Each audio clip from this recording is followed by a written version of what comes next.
We'll go into how to test for your question. What are the questions you might want to be answering, and then how to test with specifics. What lab? What are we looking for? What is the result? So this is just to give you the background.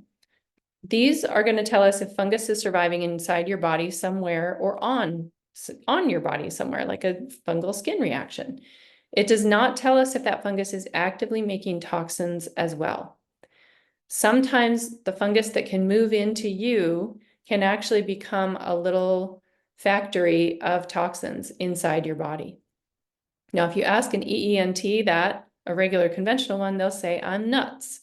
However, I work with Dr. Donald Dennis in Atlanta, Georgia, who I highly recommend if you need sinus attention, and sent him a patient who had Parkinsonianism or Parkinson-like symptoms, not yet diagnosed as Parkinson, and he was well on his way. He went for an assessment with Dr. Dennis and had mycetomas, which basically means a fungal ball. He had multiples.